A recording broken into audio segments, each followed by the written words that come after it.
Estamos aqui para mais uma aula do curso da ETAD, Escola de Educação Teológica das Assembleias de Deus, e a matéria que nós estamos vendo chama-se Doutrinas Bíblicas. Nós já falamos da teologia propriamente dita, agora nós vamos entrar nessa lição de número 3, Nutrologia, que faz parte da teologia sistemática.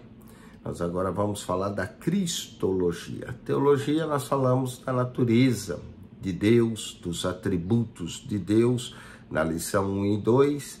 E agora nós vamos abordar a cristologia. A lição 3, que é Cristo, a expressão visível do Deus invisível. Vamos então a lição de número 3, o aluno deve acionar a sua plataforma e nós vamos abordar aqui de forma geral e panorâmica a cristologia. Existe uma outra matéria no nível 2 do nosso curso que é específico à cristologia, onde nós vamos estudar 10 lições sobre a cristologia. Mas essa doutrinas bíblicas é apenas uma introdução para que o aluno aprenda quais são as matérias que englobam propriamente a teologia sistemática. Então vamos lá. Cristo, a expressão visível do Deus invisível. Ele é o retrato do Pai. Algumas vezes você já ouviu esse comentário a respeito de um filho que diz: ele é muito parecido com o pai. Há casos em que somos levados a pensar até que ponto esse pai e esse filho são iguais. Se um pai e seu filho se parecem, isso pode ser visto facilmente, mas nem sempre na similaridade é tão evidente. Por exemplo, pai e filho podem ser parecidos em suas ações, ou ainda na maneira de pensar, ou pode ter uma personalidade muito semelhante. Quando observamos uma criança, podemos perceber de muitos modos como ela parece com o seu pai. Jesus veio ao mundo para nos mostrar como é que é Deus Pai. Ele incorpora as suas características naturais e morais e a sua representação visível, posto que Deus Pai é invisível. Através do milagre da encarnação e o Verbo se fez carne e habitou entre nós, Jesus tomou a natureza e a forma de homem. Ao fazer isso, deu expressão às qualidades de Deus.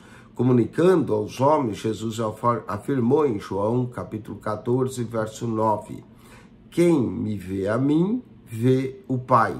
Nessa lição, nós vamos considerar a doutrina de Cristo, o qual é o resplendor da sua glória e a expressa imagem da sua pessoa, isto é, de Deus. Hebreus capítulo 1, verso 3.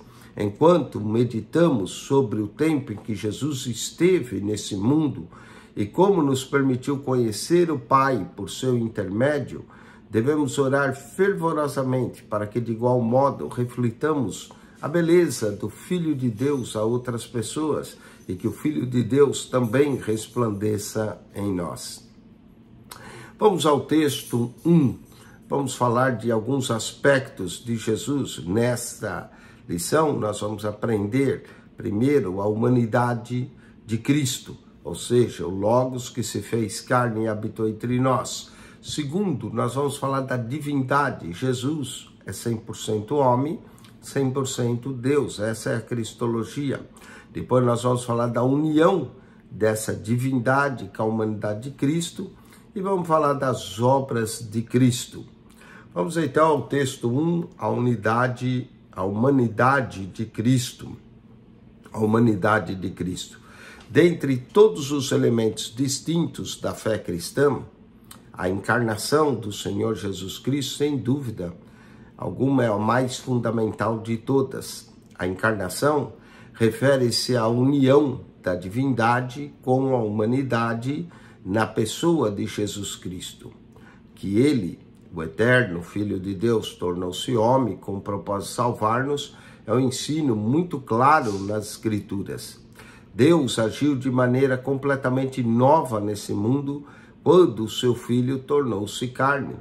Ele sim foi concebido por poder e ação do Espírito Santo no ventre da Virgem Maria. Mediante esse ato singular da criação, Deus rompeu a cadeia de geração humana e produziu um ser sobrenatural. O mistério que circunda esse evento miraculoso dissipa um pouco quando percebemos que o mesmo fez parte de uma nova série de atividades da parte de Deus. O Filho de Deus tornou-se carne, para livrar o homem, uma criatura de carne e sangue, quando ele mesmo adquiriu carne e sangue. Ele fez isso a fim de prover a salvação para os homens mediante a sua própria morte. Com a encarnação, Deus pôs em movimento seu plano de redenção sobre a terra. Diz nos Gálatas 4:4, mas vindo a plenitude dos tempos, Deus enviou o seu Filho, nascido de mulher, nascido sobre a lei. Não havia outra maneira pela qual ele pudesse concretizar o seu propósito salvífico. Cristo é o Verbo de Deus que se fez homem. A encarnação, portanto, é o ponto crucial para o pecador, porque possibilitou a reconciliação entre Deus e o homem, visto que na humanidade de Jesus ela se reveste de tão grande significado dentro do plano divino da salvação. Importa que consideremos algumas evidências bíblicas de sua humanidade. Isto inclui os seus ancestrais, o seu desenvolvimento como ser humano, a sua aparência humana, as suas limitações humanas e os seus nomes humanos. Vamos começar com os seus ancestrais e seu desenvolvimento humano. Dois dos escritores dos evangelhos, Mateus e Lucas, traçam para nós uma árvore genealógica de Jesus. Mateus começa o evangelho mostrando que Jesus vem da linhagem de Davi, e ele também retrocede até o patriarca Abraão. Mateus, capítulo 1, verso 1, lemos o seguinte nessa genealogia de Mateus. Ele diz assim: livro da geração de Jesus Cristo, filho de Davi, filho de Abraão. Portanto, ele estabelece uma linha entre Abraão até Davi, e depois Davi até a deportação da Babilônia, e da deportação da Babilônia até Cristo.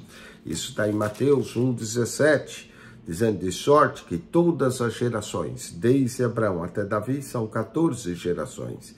E desde Davi até a deportação para a Babilônia, 14 gerações. E desde a deportação para a Babilônia até Cristo, 14 gerações.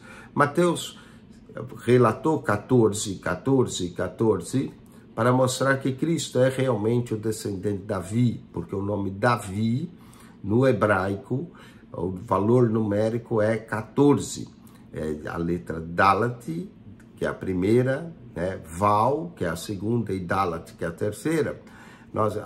E Dalet, que é a terceira letra, nós temos Dalet, tem um valor numérico 4. Val tem um valor numérico de 6. 4 mais 6, 10. E Dalet de novo, que é Dawit, o nome em hebraico, forma o valor numérico de 14. Portanto, Mateus estabelece essa linhagem para provar que Jesus é de fato filho de Davi, pertence à linhagem de Davi. Portanto, como filho de Davi, pertencente à linhagem de Davi, ele é o herdeiro do trono de Israel. De outra sorte, nenhum judeu haveria de aceitá-lo como rei ou Messias. Inclusive, o evangelho de Mateus é o evangelho do rei, onde é nascido o rei dos judeus. É a primeira pergunta em Mateus capítulo 2, verso 2. Para provar também que Jesus é da descendência de Abraão, isso quer dizer que ele é o filho da promessa, e não exatamente Isaac. Nele, em Jesus, serão realizadas as promessas de Deus. Por meio de todas as famílias da terra seriam abençoadas. Não é? Gênesis capítulo 12, em ti serão benditas todas as famílias da terra. Então, Cristo, como filho de Davi, é o rei de Israel, é o Messias. como filho de Abraão, ele é o filho da promessa em quais todas as promessas se cumprem. Nós também temos uma genealogia em Lucas. A linhagem e a genealogia de Lucas é diferente. Ela começa em Jesus e vai voltando, apresentando 74 nomes até Adão, o primeiro homem. Lucas quer mostrar que Cristo é o último Adão. Entretanto, o propósito de Mateus, como de Lucas, é enfatizar uma coisa: a experiência humana de Jesus. Ele era humano, ele nasceu da semente da mulher, Gálatas 4:4. Ele tinha uma genealogia. Apesar de dizermos que Jesus teve esses ancestrais humanos, também devemos salientar que Jesus não teve um pai humano natural. José aparece como pai legal de Jesus e não como pai biológico.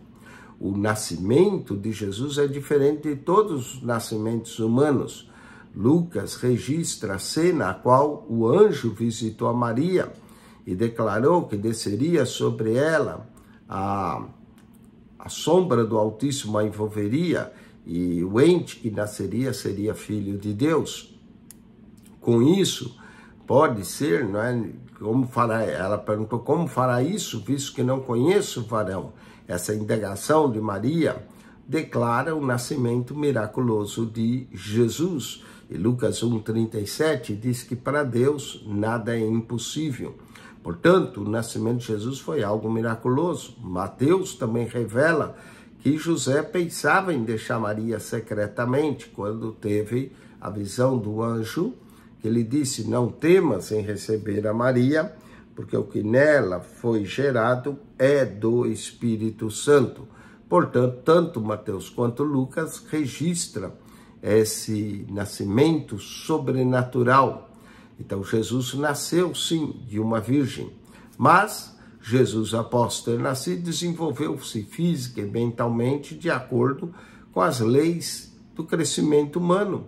Seu crescimento e desenvolvimento como membro normal da comunidade de uma aldeia de Nazaré, por isso foi chamado Jesus de Nazaré. E ele foi aceito pelos cidadãos de sua cidade, pelo menos enquanto estava antes de realizar o seu ministério. Lucas também nos registra, em Lucas 2:40, que o menino crescia e se fortalecia em espírito, cheio de sabedoria e graça estava sobre ele. Vemos que o desenvolvimento mental de Jesus não resultou da instrução que ele recebeu também nas escolas dos seus dias. Ele tinha uma própria doutrina que aprendeu do pai. Antes, resultou de um treinamento, tanto dos seus pais, José e Maria, como com frequência ia à sinagoga, a visita a fiéis do templo, do estudo, a aplicação, a oração das Escrituras. Cristo foi crescendo em graça, em sabedoria e também em graça para com os homens e para com Deus. Vamos à aparência e às limitações de Jesus. Todas as evidências indicam que a aparência física de Jesus era similar à de outros homens, como qualquer outro homem. De fato, ele parecia tanto com outros homens que suas atividades diárias afirmou que era como o Pai. Seus ouvintes ficaram muito indignados e responderam furiosos quem ele era um mero homem e, portanto, não tinha qualquer direito de dizer-se Deus. João 10:33. O próprio governador Pilatos apresentou Jesus aos judeus e declarou em João 19, verso 5, eis o homem. E estando Jesus condenado diante do governador e do juiz romano, nenhuma pessoa pôs em dúvida a sua humanidade. O apóstolo Paulo, anos depois, testificou ao mundo do primeiro século da era cristã que Jesus foi achado na forma de homem, Filipenses 2:8. Nenhum dos companheiros íntimos de Jesus jamais duvidou do fato de ele ser um homem, mas frequentemente ficaram impressionados pelo fato de esse homem ser um ser extraordinário. E diziam eles quem é esse que até o vento e o mar lhe obedecem? Marcos capítulo 4, verso 41. Quando Jesus assumiu, então, a natureza humana e as formas humanas, sujeitou-se voluntariamente às limitações próprias da humanidade. Em resultado disso, Jesus ficou cansado do caminho, João 14,6. Teve fome, teve sede, ficou faminto, Marcos 11,12. Sedento, João 19:28. João 4 também diz que ele pediu água à mulher samaritana porque tinha sede. Também ficou sujeito às tentações. Mateus 4, 1 a 11 relata as tentações, e Lucas também 4 relata. Foi fortalecido pelo Pai, orou pedindo forças no jardim do Getsêmani. Lucas 22, 42 e 44. Jesus experimentou a dor, 1 Pedro 4:1. Finalmente experimentou a morte, morreu pelos nossos pecados, não é? Essa foi a maior de todas as provas de sua humanidade. Vamos agora aos nomes humanos de Jesus. Jesus recebeu nomes que indicam a sua humanidade. O anjo disse a José e ordenou que o nome do menino, e também já havia dito a Maria, que seria Jesus. Jesus é apenas uma forma grega que aparece do Antigo Testamento de Yeshua, ou Josué, como nós conhecemos, e que Yeshua significa Yahvé salva, ou seja, Salvador. Ele também foi chamado filho de Davi em algumas ocasiões, filho de Abraão, Mateus 1:1. Porém, o mais frequente aplicado, nome que era dado a Jesus nas Escrituras, era também filho do homem. Esse nome significa mais claramente a sua humanidade, ainda que é um termo profético, o filho do homem, que há de vir sobre as nuvens. Jesus usava também esse nome quando queria falar de si mesmo, o filho do homem. Entretanto, você vai observar que ele não afirmava ser tão somente o filho do homem, mas ele era o filho do homem. Essa expressão não somente subentende que era o verdadeiro homem, mas também que ele mostra a sua humanidade inteira. Vamos a relacionar a coluna A e a coluna B, o primeiro exercício dessa lição. Jesus experimentou cansaço, a fome e finalmente a morte. Aqui podemos colocar a letra D, que são as limitações humanas. Letra D na 3:1.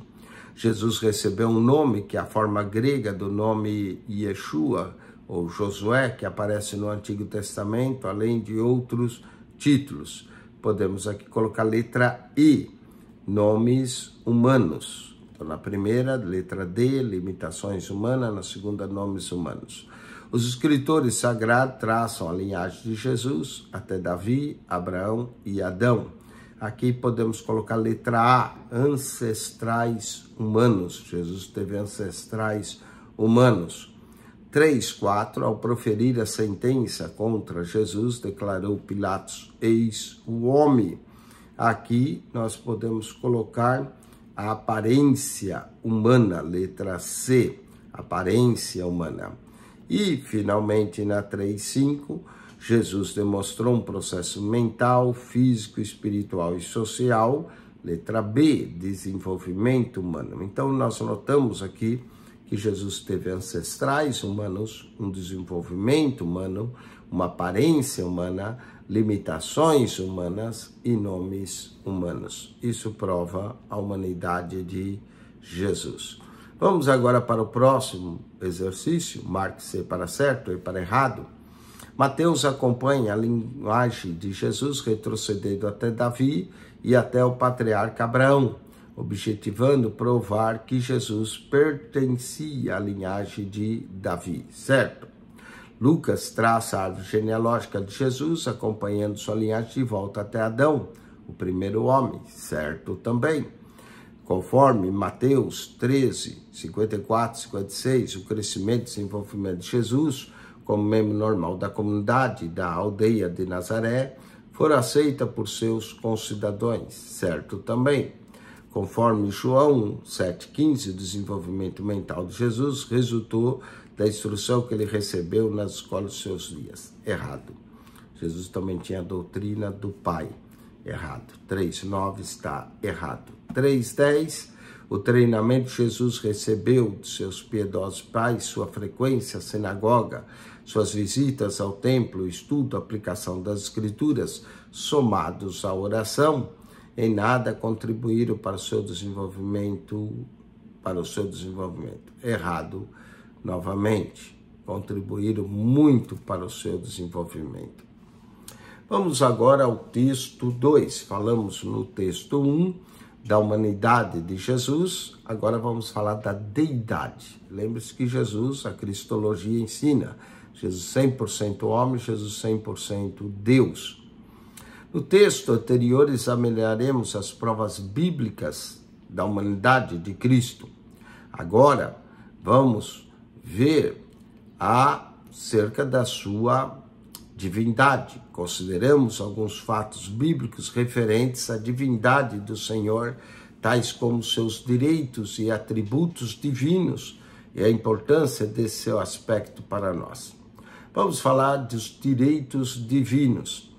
A primeira linha de evidência que consideramos concernente à divindade de Cristo é que ele exercia direitos divinos que eram pertencentes somente a Deus.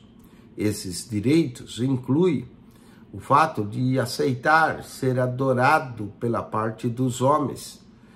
Outro fato, perdoar pecados. Os próprios judeus disseram, quem é que pode perdoar pecados senão Deus?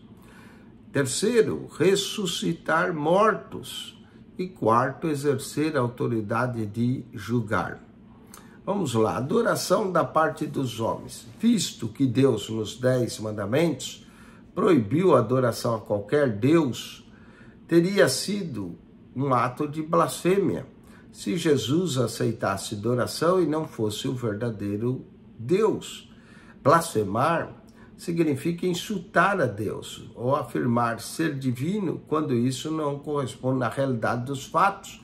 Foi uma das razões que os judeus decidiram crucificar Jesus. Quando Jesus foi submetido a esse teste pelo próprio diabo, ele reafirmou o mandamento dizendo, vai-te embora, Satanás, porque ao Senhor teu Deus adorarás, só ele servirás. Mas, no entanto, o próprio Jesus aceitou ser adorado pelos homens. Nunca proibiu ninguém de adorá-lo. Mateus 4,10.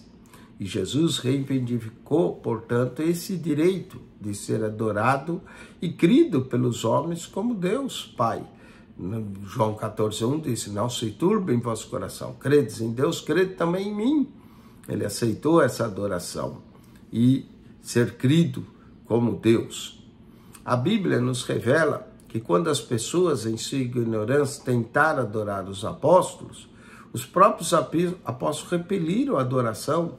Por exemplo, Pedro, quando tentou Cornélio adorar, mas não foi o caso de Cristo, que aceitou ser adorado. Os próprios anjos também recusam ser adorados, visto que a adoração deve ser dirigida a Deus. Apocalipse 19:10, Apocalipse 28, 8 e 9, quando João tentou adorar o anjo, olha, adora a Deus, a ele deve ser adorado.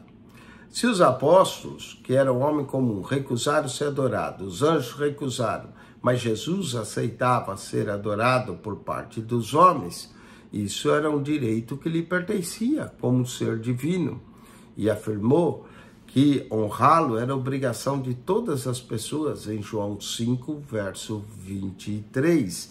Eu vou ler esse verso, João 5, 23. Olha o que Jesus falou aqui. Para que todos honram o Filho como honra o Pai. Quem não honra o Filho, não honra o Pai que o enviou. Tá vendo? Ele aceitava ser honrado na mesma igualdade do Pai. Vamos ao segundo ponto, que mostra a divindade de Jesus, o fato de perdoar pecados.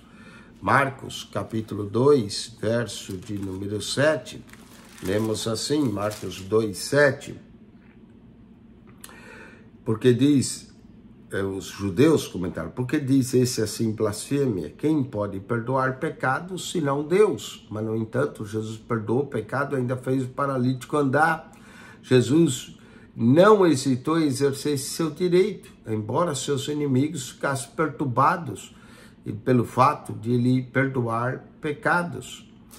Outro direito de Jesus, que mostra a sua divindade, ressuscitar mortos. Ele mesmo declara que assim como o Pai dá vida, ele também veio para dar a vida, por isso ressuscitava mortos. João capítulo 5, versículo de número 21. Lemos assim: pois assim como o Pai ressuscita os mortos e os vivifica, assim também o Filho vivifica aqueles a quem quer. João 10:10, ele veio para dar a vida e vida com abundância. Vemos que Jesus devolveu a vida pelo menos a 3 pessoas. Lucas 7:11 e 17 relata o filho da viúva de Naim. Temos também Marcos capítulo 5, a ressurreição da filha de Jairo. E Lucas também 8, 40, 56. E João 11, um dos maiores milagres. Lázaro, morto de 4 dias, segundo Marta, já cheirava mal. No entanto, Jesus o ressuscita. Isso mostra que a voz do Filho de Deus é poderosa para ressuscitar mortos, como diz: não vos maravilheis disso, João 5:28, porque vem a hora em que todos que estão no sepulcro ouvirão a sua voz. A autoridade para julgar é um quarto exemplo do exercício dos direitos divinos. Por parte de Jesus, foi sua autoridade para julgar. Lemos em João 5:22, e também o Pai a ninguém julga, mas deu ao Filho todo o juízo. Nessa referência, vemos que Jesus tem o direito de julgar. Jesus exerceu todos esses direitos sem a mínima hesitação. O direito de perdoar pecados, o direito de ressuscitar os mortos, o direito de julgar e o direito de ser adorado. Se tivesse feito isso sem Deus, tudo isso seria presunção e também seria blasfêmia. Isso sem mencionar o fato de que um mero homem é incapaz de ressuscitar os mortos. Vamos ao caráter divino. O caráter de Jesus deixava as pessoas admiradas. Elas maravilhavam com a sua atitude, sua conduta. Diz que ele ensinava, não como os escribas e fariseus. Suas reações às vidas revelam claramente que Jesus era diferente de todas as outras pessoas. Ele possuía os mesmos atributos morais e naturais de Deus Pai. Vamos agora a alguns atributos morais. Jesus viveu uma vida tão notória de santidade que até os seus mais íntimos associados escreveu que ele não cometeu pecado, nem na sua boca se achou engano. 1 Pedro 2:22. Seus inimigos também não puderam achar qualquer culpa nele, porque Jesus era impecável. João 8:46. Nenhum ser humano é capaz de ter uma conduta desse nível. Jesus tinha uma conduta mais elevada de todos os seres humanos. O seu amor também o distinguia dos homens ordinários. Ele provava o seu amor no trato com as pessoas. Níveis da sociedade, ele revelava o próprio amor de Deus em todas as situações da vida. Lucas 19:10, ele entrou na casa de Zaqueu e o salvou. Mateus 11:19, Marcos 10:17-22, tudo declara o amor de Jesus. Ele orou pelos seus seguidores e também orou pelos seus inimigos. Essa qualidade do seu amor revela-nos que ele é o próprio Filho de Deus. O amor de Jesus pelos homens foi demonstrado de muitas maneiras. Ele mostrava genuína humildade e mansidão. Quando deu início ao ministério, estava movido do desejo de servir. Mateus 20, verso 28. Na qualidade também de mestre, senhor, professor, ele ilustrava o verdadeiro significado do serviço quando lavou os pés dos discípulos. Mostra-se gentil para com as pessoas pecaminosas, com aqueles que duvidavam dele e até aqueles que os haviam abandonado. Com todo esse amor, Jesus demonstrou realmente os princípios que ensinava. Nenhum ser humano consegue viver uma vida tão caracterizada pelo amor como Jesus viveu. O amor de Jesus revela com maior clareza o amor do Pai. Jesus demonstrou, por exemplo, que o segredo da vida espiritual eficaz depende também de um íntimo relacionamento com Deus. Nenhum ser humano poderia orar como ele orou, com a intensidade que orou, a maneira regular, os períodos de tempo. Algumas vezes Jesus orava uma noite inteira, outras vezes levantava-se bem cedo pela manhã a fim de orar. Ele deixou um perfeito exemplo de como devemos manter e desenvolver uma vida espiritual. Nenhuma pessoa que tivesse familiarizada com Jesus poderia duvidar de sua humanidade. E também ninguém poderia equipar-se a ele em suas perfeições. Por melhor ser humano que fosse, sendo perfeito exemplo de santidade, amor, Jesus nos mostra que de fato ele é o Cristo, o Filho do Deus vivo, conforme Pedro declarou em Mateus 16:16. Esses são os atributos morais de Jesus, sua santidade, seu amor profundo. Notamos isso em Jesus.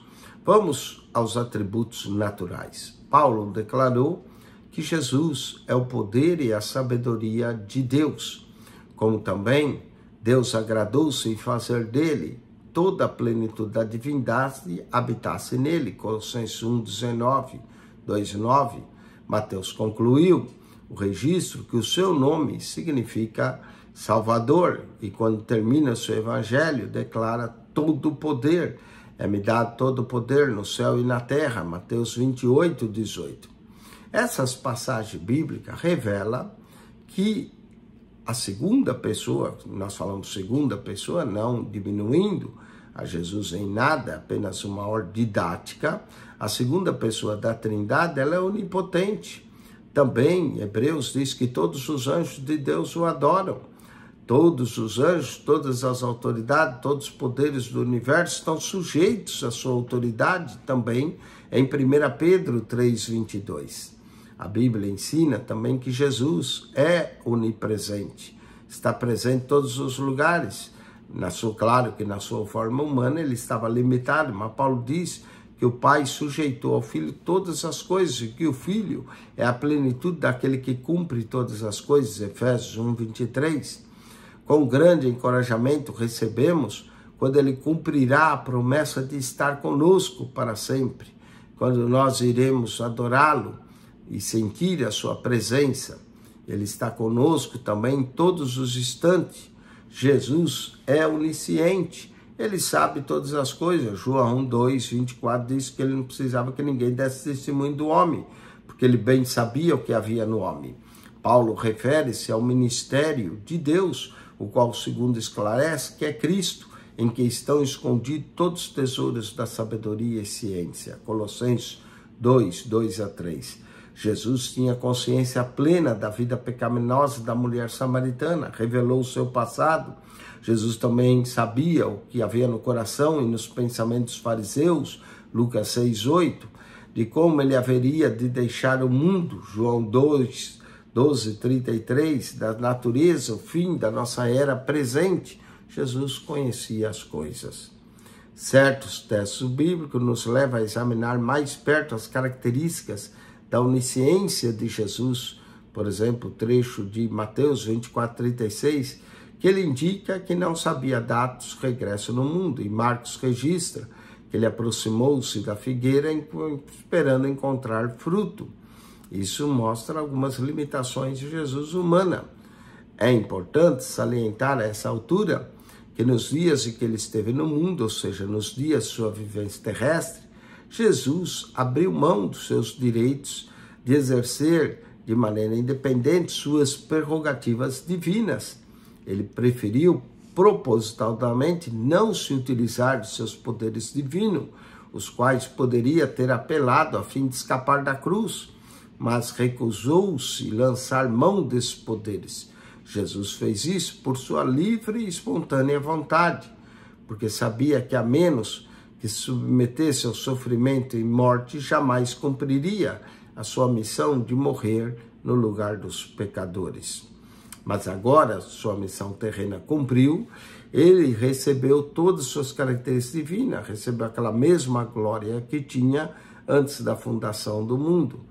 Jesus também aparece nas Escrituras como o eterno Filho de Deus, João 1:1, que o verbo que estava com Deus e o verbo que era Deus. Ele sempre existiu e continuará existindo. Mostra a sua eternidade, que Jesus não muda. Hebreus diz que ele é o mesmo ontem, hoje e eternamente. Portanto, a divindade de Jesus está provada aí. Vamos ver reivindicações de sua divindade. Jesus declarou abertamente que ele era Deus às vésperas de sua morte. João 14:11 mostra algumas reivindicações. João 10:30, ele diz: eu e o Pai somos um.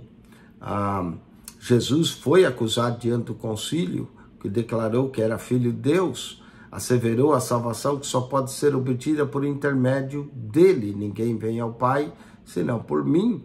João 10:9 também declarou que ele é a porta, afirmou ser o único caminho de acesso ao Pai. E disse: ninguém vem, significa que o Pai está nele e ele no Pai. Garantiu que ninguém pode fazer coisa alguma sem ele, João 15:5. Durante seu ministério de ensino, testificou sua pré-existência. Antes que Abraão existisse, eu o sou. E na sua oração, lembrou que ele tinha a glória com o Pai antes da fundação do mundo. Ele instruiu os discípulos para que orasse seu nome. Quando enviou seus discípulos para ministrar, conferiu poder a eles de realizar milagres. Tudo isso mostra e reivindica que, de fato, Jesus é Deus. Nomes que indicam a deidade, que só poderiam ser aplicados a ele, Jesus Cristo. Vejamos alguns. Os escritos inspirados pelo Espírito Santo referem a ele chamando de Filho de Deus, de uma voz que ouvir do céu em duas oportunidades diferentes. Ele é o Filho de Deus, meu filho amado em que me comprazo, esse é meu filho, voz do céu que veio. Outro nome que indica a divindade de Jesus foi dita pelo profeta Isaías, Emanuel, que significa Deus conosco. Então a divindade deve viver por algum tempo nessa terra juntamente com os homens. O verbo que se fez carne e habitou entre nós. O apóstolo João escreveu que Jesus é a palavra de Deus para nós. Esse é um título, até que parece estranho, né? Para os filósofos fazer a ideia que era o conceito da palavra, de toda a razão, de todo o poder que está por trás do universo. No grego, esse termo era o logos, o verbo de Deus, ou a palavra. Palavra é o gênero feminino, escreveu o apóstolo João, e o verbo se fez carne e habitou entre nós. As palavras ditas por uma pessoa exprimem o que ela está pensando. A palavra de Deus, no caso, exprime o pensamento de Deus, expresso de tal maneira. Deus não está separado da sua criação. Ele se revela a nós. João declarou que a palavra Jesus é desde a eternidade. Jesus também é chamado Deus.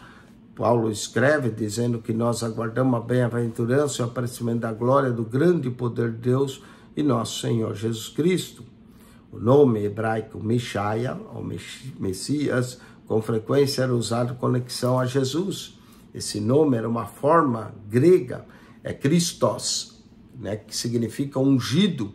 Ele era ungido para o povo hebreu, ele era um ungido. Na cultura deles, quando Deus chamava uma pessoa para fazer uma obra especial, ungia Jesus como um líder religioso, derramando azeite sobre sua cabeça. Essa unção era a separação para o serviço ao Senhor.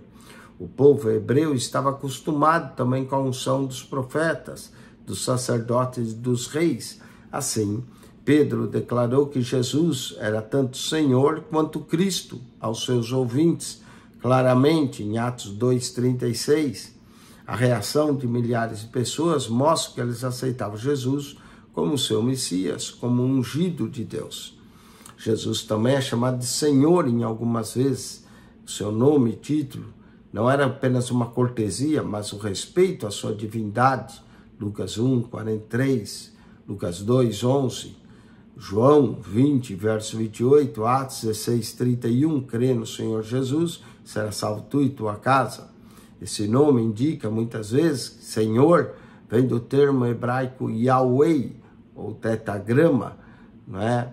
Dessa maneira, Cristo, o Messias, deve ser identificado como Jeová do Antigo Testamento, o Senhor do Antigo Testamento. Assinale com X a alternativa e temos mais outra prova, o eu sou de Êxodo 3,14, é eu sou no Evangelho de João.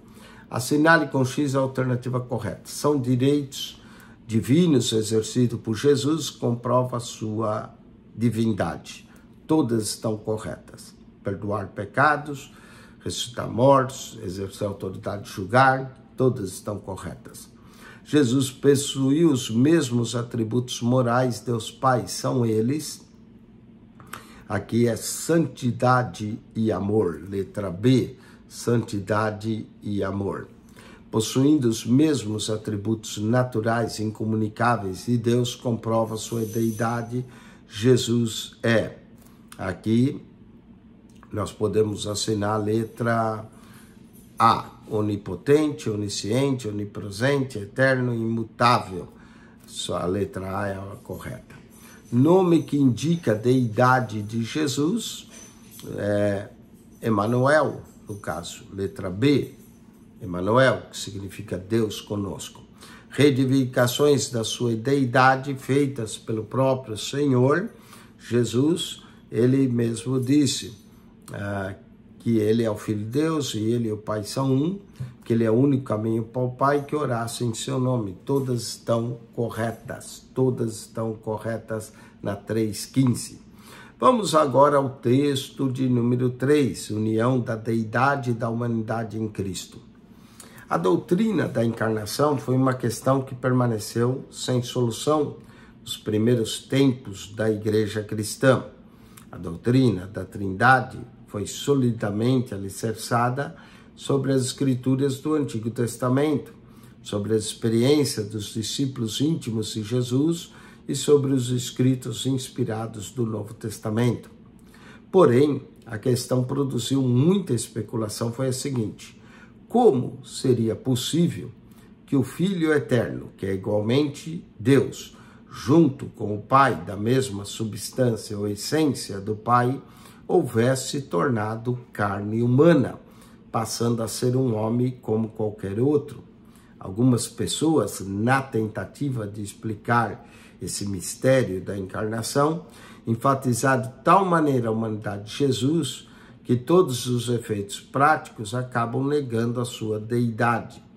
Mas outros faziam precisamente o oposto, salientavam tanto a deidade de modo que quase negavam a realidade da sua humanidade.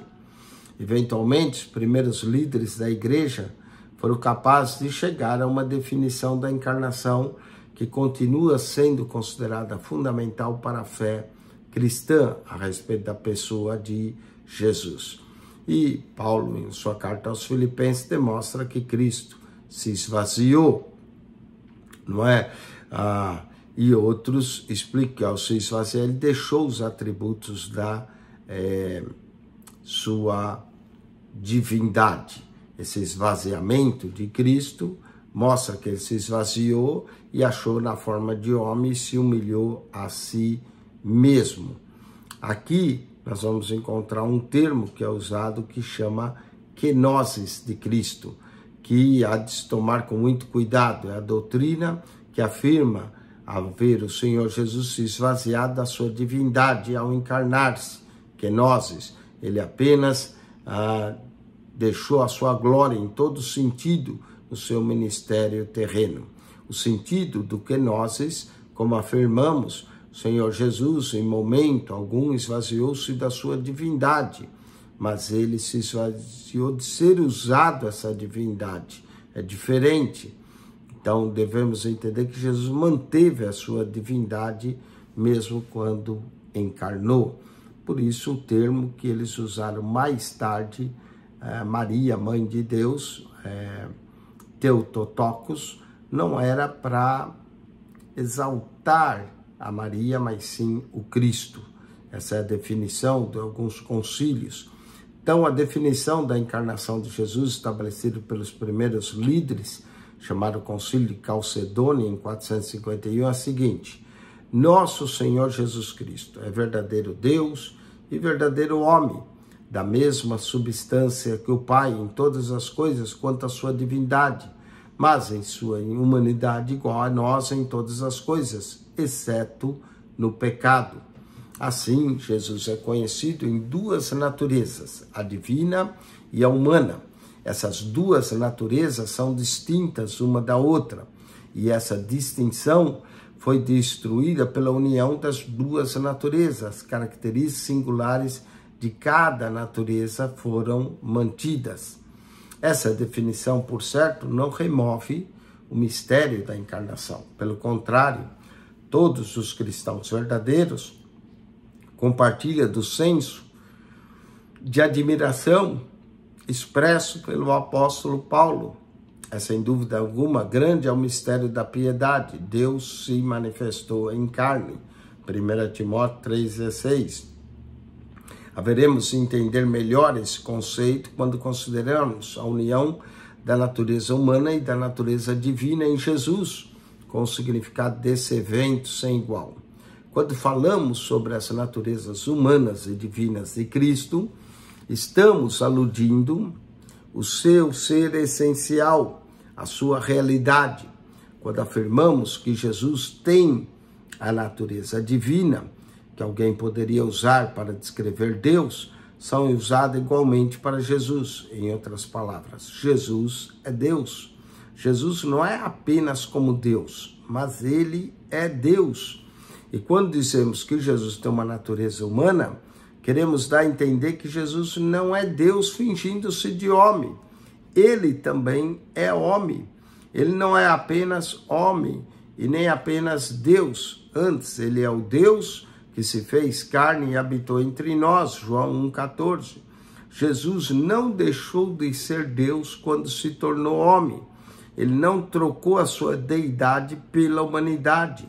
Ao invés disso, ele assumiu a humanidade. Em outras palavras, ele adicionou a natureza humana à sua natureza divina. Por conseguinte, por causa da encarnação, Jesus é tanto Deus quanto homem. Ele é o Deus homem. Jesus, como Cristo, tinha todas as qualidades pertencentes aos seres humanos, incluindo as físicas. Entretanto, não podemos dizer que no nível mais profundo do seu ser, ele é apenas uma pessoa humana. Ele é uma pessoa humana e uma pessoa divina, dotado da natureza humana. Em outras palavras, ele não acrescentou a personalidade humana à sua própria natureza. Antes, ele acrescentou à natureza humana a sua própria personalidade. A sua personalidade divina ocupa o nível mais profundo do seu ser.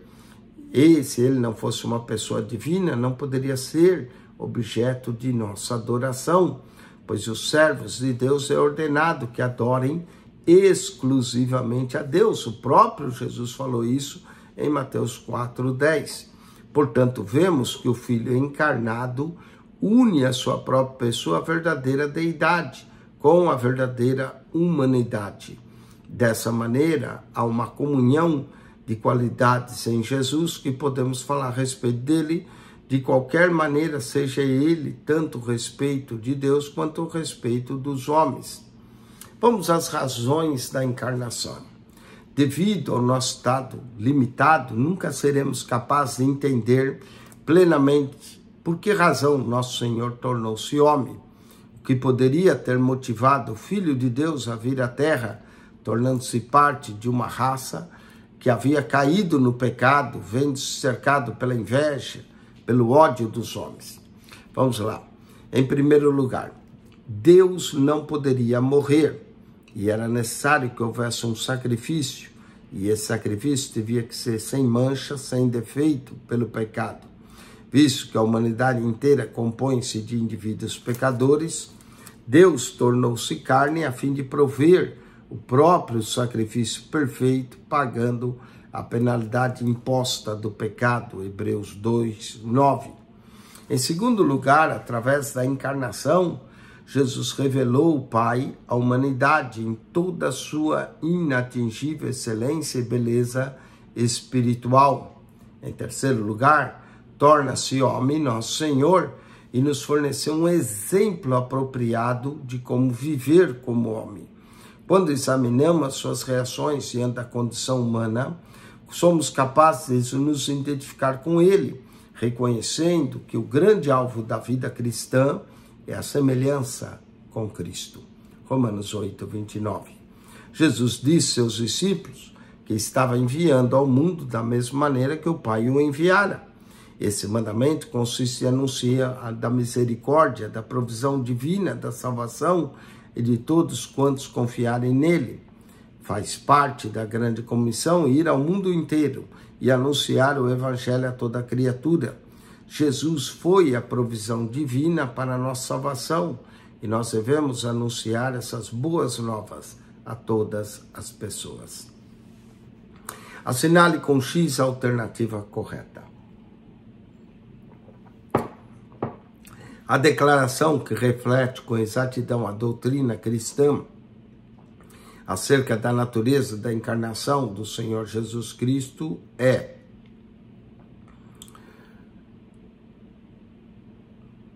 a declaração é a letra C. Jesus é verdadeiramente Deus e verdadeiramente homem.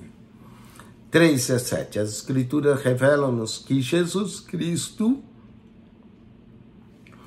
é uma pessoa humana que assumiu a divindade? Não. É uma pessoa divina que assumiu a nossa natureza humana. Letra B é a correta. É uma pessoa divina que assumiu a nossa natureza humana. O propósito principal da encarnação foi aqui, letra A, pôr em ação o plano de redenção do homem traçado por Deus. Vamos agora ao texto 4, as obras de Cristo. Passemos agora a examinar as obras de Cristo. Quando falamos suas obras, referimos a morte, a ressurreição, a ascensão, a exaltação, também seus milagres, tudo o que Jesus fez. Vamos começar com a morte de Cristo. A morte de Cristo foi diferente da morte de qualquer outro homem. Em primeiro lugar, sua morte foi inteiramente voluntária. Jesus se entregou, diz que ele dou a minha vida para tornar a tomá-la. João 10:17. Esse mandamento recebido do Pai: ninguém atira de mim, eu de mim mesmo a dou. Portanto, sua morte foi voluntária. Quando chegou o momento de morrer, Jesus liberou o seu espírito. Pai, nas tuas mãos eu entrego o meu espírito. A morte não lhe foi imposta por Satanás ou pelo poder dominador dos soldados romanos. Ele aceitou a morte como a vontade do Pai para salvação da humanidade. Portanto, a morte de Cristo foi uma obra, pois pagou a penalidade imposta do pecado, que o salário do pecado é a morte. A penalidade mais imposta do pecado era a eterna separação de Deus, porque os seres humanos continuam morrendo. Mas Cristo pagou o preço para que nós não nos separasse eternamente de Deus. Sua morte foi o preço pago pela nossa salvação. O salário do pecado é a morte, mas o dom gratuito de Deus é a vida eterna. Então, nós temos que comparar aqui vida eterna com morte eterna, que estava a morrer na cruz. Jesus, então, pagou esse preço. E ele sentiu isso na própria cruz, quando disse: Deus, Deus meu, por que me desamparaste? Por meio dessa realização, Cristo aplacou e acalmou a ira divina contra o pecado, que é despertada pelo pecado. Ele permitiu que caísse sobre si o golpe da justiça de Deus por meio do seu sacrifício. Cristo fez a expiação pelos nossos pecados, cobriu com efeito sua morte, pois morreu como nosso substituto e fez para perdoar os nossos pecados e nos trouxe harmonia de volta para com Deus. Através dos séculos, os homens têm procurado desviar a ira dos seus supostos deuses, quão patéticas têm sido seus esforços. Eles têm apresentado ofertas, sacrifícios, até de sangue, mas fazem tudo sem saber o significado. Seus sacrifícios foram aceitos ou não. Para exemplificar, os índios astecas tinham grande temor daquilo que pensaram ser os deuses. Eles ofereciam até sacrifícios humanos quando imaginavam ser necessário. Seus esforços generosos, sinceros, foram tudo em vão. A resposta dos seus sacerdotes era sempre a mesma: nosso Deus exige mais sangue. A Bíblia mostra que nosso Pai Celestial, de fato, estava irado por causa do pecado, mas sua ira não se parece com a ideia de índios astecas que tinham dos seus deuses. Não precisamos temer nem ficarmos em dúvida concernente ao que precisa fazer a fim de afastar a sua ira. Ele mesmo fez isso. Ele ofereceu o seu próprio sacrifício. Seu filho, por meio de sua morte, pagou a penalidade e endireitou tudo com relação à ira de Deus. Quando Jesus assim o fez, ele cumpriu a justiça divina. O pecado foi coberto, a penalidade foi paga, o homem foi perdoado e teve acesso ao Deus Santo. Paulo explica isso quando escreve aos Romanos: sendo justificados gratuitamente pela sua graça, pela redenção que há em Cristo Jesus, ao qual Deus propôs para propiciação pela fé no seu sangue, para demonstrar a sua justiça, pela remissão dos pecados dantes cometidos, sob a paciência de Deus, para a demonstração da sua justiça nesse tempo presente, para que seja justo e justificador daquele que tem fé em Jesus. Portanto, a morte de Cristo tem aplicações práticas à nossa vida diária. Paulo disse em Gálatas 2:20, estou crucificado com Cristo. Também escreveu que os que são de Cristo crucificaram a sua carne com as suas paixões e concupiscências. E isso envolve a crucificação do nosso eu, que significa que devemos desistir dos nossos desejos a fim de fazer somente aquilo que agrada ao Senhor. A crucificação de Cristo torna-se também a nossa crucificação. A salvação que Ele oferece nos dá a possibilidade de vivermos uma vida santa, uma vida que realmente agrade a Deus. E isso torna-se uma realidade quando entregamos nossa vida aos cuidados do seu senhorio, permitindo que o Santo Espírito nos controle. Vamos agora à outra obra, a ressurreição. A obra de nosso Senhor teria sido incompleta e nossa fé seria inútil se Jesus só tivesse morrido, se ele não tivesse voltado à vida. A ressurreição marcou o término da sua obra salvífica sobre a terra. A ressurreição fez com que o cristianismo tornasse também-se diferente de todas as religiões e crenças. Nenhuma outra religião pode dizer que seu fundador deixou o túmulo vazio, a não ser o cristianismo. Os cristãos verdadeiros não costumamos nos reunir em um lugar onde jazem os restos mortais de nosso Senhor. Ele não ficou no sepulcro. Nós o exaltamos como o Salvador vivo, aquele que venceu a morte. E visto que está novamente vivo, temos herdado a vida eterna. A ressurreição de Cristo é a pedra angular da fé cristã. Sem a ressurreição, a morte dele não teria o menor significado. Ele seria um outro mártir. Mas o que prova a eficácia da sua morte é o fato que Jesus ressuscitou, o qual por nossos pecados foi entregue e ressuscitou pela nossa justificação, Romanos 4:25. Há muitas razões pela qual a ressurreição se reveste de uma grande importância. Primeiro, a ressurreição mostra-nos que a obra de Cristo, como substitutiva para o pecador, foi aceita. E podemos ter a certeza que Deus aceitou a morte de Cristo, pois Deus o ressuscitou dentre os mortos. Segundo, a ressurreição confirma a deidade de nosso Senhor.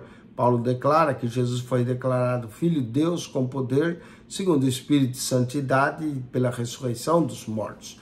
Terceiro, sua ressurreição tornou-se agora nosso sumo sacerdote na presença de Deus. Ele é aquele que vive para interceder por nós.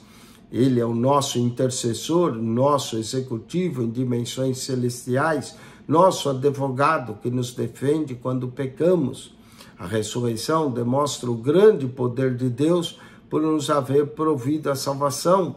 A ressurreição também é a nossa garantia que aqueles que morreram em Cristo irão ressuscitar. Portanto, a ressurreição foi a conclusão da missão salvadora de Cristo. Tudo foi planeado desde a eternidade passada, mas foi colocado em execução quando Deus rompeu a cadeia de existência através da encarnação.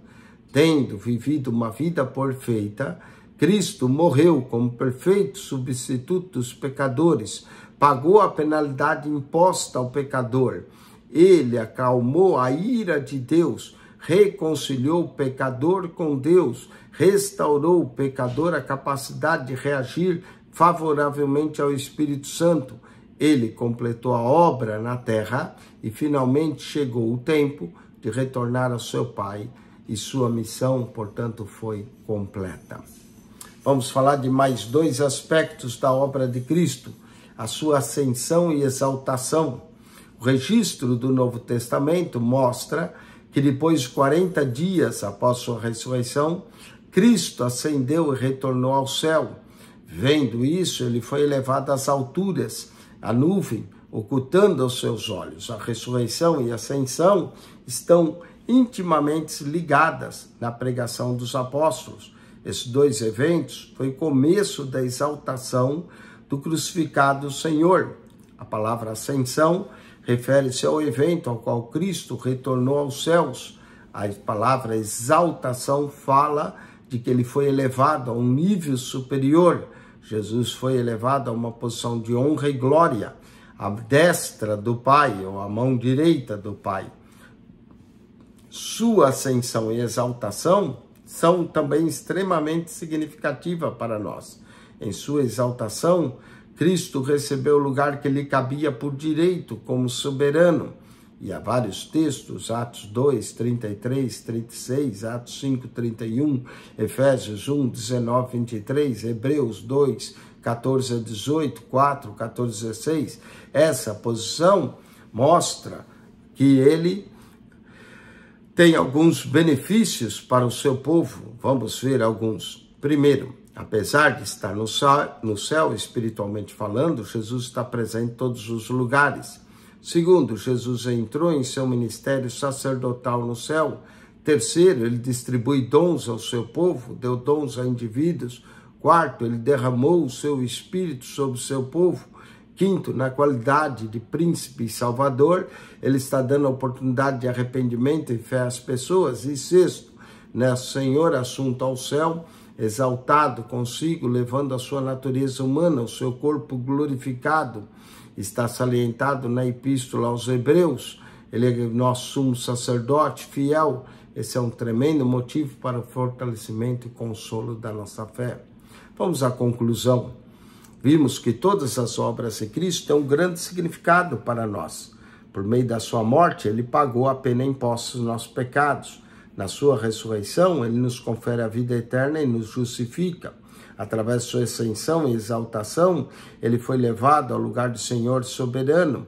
Ele edifica a sua igreja, cuida dela, provê aquilo que é necessário a fim de conduzir-nos à maturidade espiritual. Sem dizer que ele ainda intercede por nós, pelos nossos pecados. Ele é o nosso advogado junto ao Pai. Que Deus te abençoe. Vamos aos exercícios. Marque-se para certo e para errado. Pela morte de Cristo, a justiça divina foi mantida, o pecado foi coberto, a penalidade foi paga, o homem foi perdoado, teve acesso ao Deus Santo, certo? Por meio do seu sacrifício, Cristo fez expiação pelos pecados, cobrindo com efeito sua morte, pois morreu como nosso substituto, certo? Por causa da morte de Cristo, não teremos que responder pelos nossos pecados, mesmo continuando na prática pecaminosa, errado. Apesar de Cristo ter morrido, nós ainda somos responsáveis pelos atos pecaminosos que cometemos, errado. 3:22. A crucificação de Cristo deve tornar-se nossa crucificação. A salvação, ele nos oferece a possibilidade de vivermos uma vida santa, uma vida que realmente agrade a Deus, certo? A ressurreição de Cristo fez do cristianismo uma das diversas religiões cujo fundador regressou à vida, certo? A ressurreição e a ascensão estão intimamente ligados na pregação dos apóstolos. Esses dois eventos são o começo da exaltação de Nosso Senhor crucificado, certo? Nosso Senhor, quando assunto ao céu, exaltado, levou consigo a sua natureza humana, o seu corpo humano glorificado, certo? A palavra ascensão refere-se ao evento ao qual Cristo retornou aos céus, e a palavra exaltação fala do qual ele foi elevado a um nível superior, a uma posição de honra e glória à mão direita do Pai, certo? Vamos agora assinar com X a alternativa correta. As razões pela qual a ressurreição de Cristo reveste tanta importância para nós, todas estão corretas. Todas estão corretas. Quer dizer, a ressurreição mostra-nos a obra de Cristo, a garantia que nós iremos ressuscitar e tornou-se nosso sumo sacerdote. 3:28. A exaltação de Cristo resultou em admiráveis benefícios para o seu povo. Sim, a exaltação, Jesus está presente, Jesus derramou o seu Espírito na qualidade de príncipe salvador, nos dá oportunidade de arrependimento e fé, todas estão corretas. Vamos agora à revisão da lição, marque-se para certo e para errado. Devido às suas limitações humanas, Jesus experimentou cansaço, fome e finalmente a morte, certo? De fato, os escritores sagrados traçaram a linha de Jesus até Davi, Abraão e Adão, evidenciando sua humanidade, certo? Uma das evidências da humanidade de Jesus é que ele demonstrou um progresso mental, físico, espiritual e social, certo? Até agora todas estão certas. Vamos ao 3:32. O treinamento que Jesus recebeu dos seus piedosos pais, sua frequência na sinagoga, seus visitas, tempos, tudo, aplicação, somada à oração, em nada contribuíram para o seu desenvolvimento. Errado. Contribuíram muito para o seu desenvolvimento. 3:33. Possuído os mesmos atributos naturais e incomunicáveis de Deus Pai, que comprova a sua deidade, Jesus é onipotente, onisciente, onipresente, eterno e imutável. Certo? Certo. Jesus preferiu não se utilizar de seus poderes divinos para escapar da cruz, porque sabia que a menos que submetesse sofrimento e à morte, jamais poderia cumprir a sua missão, salvar os pecadores, certo? Após cumprir cabalmente sua missão terrena, Jesus retornou com suas características divinas, incluindo seu atributo de conhecer todas as coisas, certo? Pela morte de Cristo, a justiça divina foi mantida, o pecado foi coberto, a penalidade foi paga, o homem foi perdoado, teve acesso ao Deus Santo, certo? Por causa da morte de Cristo, não teremos responder pelos nossos pecados, mesmo que continuemos na prática pecaminosa. Errado.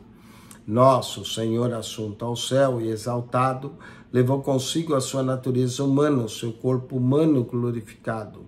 Certo? A palavra ascensão refere-se ao evento no qual Cristo retornou aos céus. A palavra exaltação fala do fato que ele foi elevado a um nível superior, a uma posição de honra e glória à mão direita do Pai. Certo? A ressurreição de Cristo é a garantia de que os salvos por ele serão ressuscitados entre os mortos. Certo? Assinale com X a alternativa correta.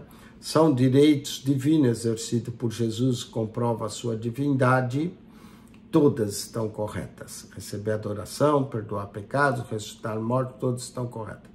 Reivindicações de sua deidade feitas pelo seu próprio Senhor Jesus, todas estão corretas. A declaração que reflete com exatidão a doutrina cristã acerca da natureza da encarnação de Jesus é letra C. Jesus é verdadeiramente Deus e verdadeiramente homem. O propósito principal da encarnação foi, letra A, pôr em ação o plano da redenção do homem traçado por Deus. E a última, 3:45, a exaltação de Cristo resultou em admiráveis benefícios para o seu povo, que são todas estão corretas. Jesus está presente, Jesus derramou o seu Espírito na qualidade de príncipe salvador, dá oportunidade de fé e arrependimento a todas as pessoas. Todas estão corretas. Com isso, nós concluímos a lição 3, Cristologia. Espero que você tenha aprendido sobre a doutrina de Cristo. E voltamos para a lição 4, agora onde vamos falar da pneumatologia, a obra do Espírito Santo. Amém? Que Deus te abençoe ricamente em Cristo Jesus. Tire 10, 15 minutos de intervalo e voltamos para a aula da lição 4.